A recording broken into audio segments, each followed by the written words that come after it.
فرماتے صحابہ نہ بات کر رہے تھے، اور بات یہ کر رہے تھے کہ یار لوگوں کو گناہوں سے کیسے روکا جائے، لوگوں کو گناہوں سے گفتگو صحابہ یہ کر رہے تھے۔ عبداللہ ابن عمر کہتے ہیں بیٹھے تھے اور یہ گفتگو کر رہے تھے کہ گناہوں سے پلاننگ جی ہوتی تھی، ان کی جو محفلیں ہوتی تھی نا بیٹھ کے، وہ خوش گپیاں نہیں ہوتی تھی بلکہ وہ تبلیغ کی، جد و جہد کی، لوگوں کو برائی سے منع کرنے کے لیے بیٹھتے تھے، اس پر منصوبہ بندی کرتے تھے، پلان کرتے تھے، آگے ترتیب دیتے تھے۔ گفتگو ہو رہی تھی تو اب آپس میں بات ہونے لگی کہ کون سا گناہ زیادہ برا ہے جس پر سب سے پہلے کام کیا جائے۔ تو دور ایک صحابی بیٹھے تھے، ان کا نام تھا عبداللہ ابن عمر، ایک عبداللہ بن عمر ہے اور ایک عبداللہ ابن عمر ہے۔ حضرت عبداللہ ابن عمر دور بیٹھے تھے، بڑے سمجھدار سیانے باریک بین آدمی تھے۔ تو حضرت عمر فاروق اپنے بیٹے سے کہنے لگے جا عبداللہ ابن عمر سے پوچھ کے آ کہ سب سے سخت گناہ کون سا ہے۔ توجہ ہے میرے بھائیوں، ادھر دیکھیے گا میری جانب، پوچھ کے آ کہ سخت گناہ کون سا ہے۔ عبداللہ بن عمر رضی اللہ تعالیٰ عنہ کی خدمت میں جب عبداللہ ابن عمر گئے تو جا کے کہنے لگے کہ صحابہ پوچھتے ہیں کہ آپ نے زیادہ وقت گزارا ہے نبی رحمت صلی اللہ علیہ وسلم کے پاس، تو بتلائیے برا گناہ کون سا ہے، سب سے سخت گناہ، تاکہ سب سے پہلے اس پر پابندی لگائی جائے، اس پر محنت کی جائے۔ تو حضرت عبداللہ ابن عمر کہنے لگے صحابہ کو جا کے بتا دو کہ سب سے برا گناہ شراب پینا ہے، سب سے برا گناہ، اور یہ ام الخبائث ہے، برائیوں کی جڑ ہے، گناہوں کی ماں ہے، یہ بنیاد ہے، باقی گناہ اسی سے شروع ہوتے ہیں۔ کہتے ہیں میں نے آ کے بتایا تو حضرت ابو بکر صدیق رضی اللہ تعالیٰ عنہ سیدنا فاروق اعظم کہنے لگے خود جاتے ہیں، ان کے پاس خود جاتے ہیں، چونکہ ہم نے بات سننی ہے ہم خود جاتے ہیں اور ان سے جا کر کے سوال کرتے ہیں کہ اگر آپ کو اس تفصیل کا پتہ ہے نا تو اس کے پیچھے بھی کوئی تفصیل ہوگی جو میرے نبی پاک نے بیان کی ہوگی صلی اللہ تعالی علیہ وسلم، اس تفصیل کا بھی آپ کو پتہ ہوگا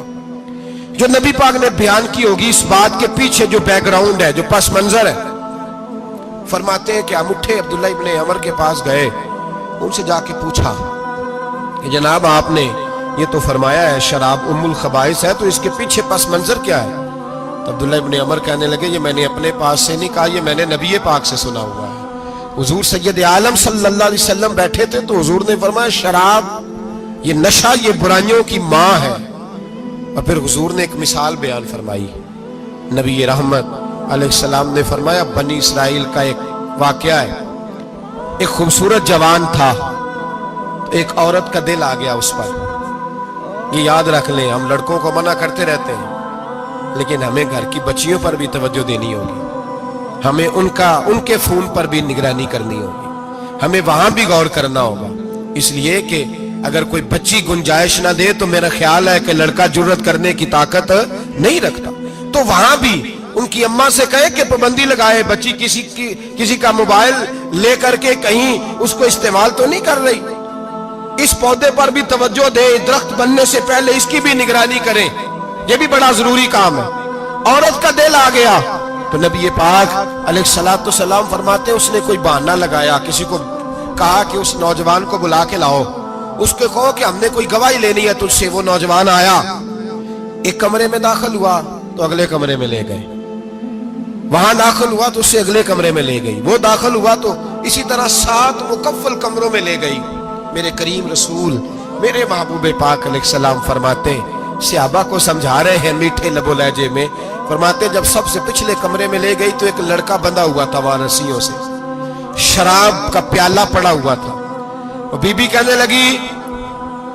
کوئی گواہی شواہی نہیں لینی، تجھے اس لیے بلایا ہے کہ تیرے اوپر دل آ گیا ہے، اب میرے ساتھ منہ کالا کر۔ تو وہ جوان کہنے لگا نہیں، میں نے اپنے نفس کو پاک رکھا ہوا ہے، میری نظر بھی پاک ہے، دل بھی پاک ہے، اور اس کی برکت یہ ہے کہ رب نے میری روح کو بھی پاک رکھا ہوا ہے، تو میں یہ حرکت نہیں کر سکتا۔ پاک لوگ پلید کاموں کی جانب توجہ نہیں کرتے، میں یہ حرکت نہیں کر سکتا۔ اقبال نے اپنے بیٹے کو دعا دی تھی، اس نے کہا تھا حیا باقی نہیں ہے زمانے کی آنکھ میں،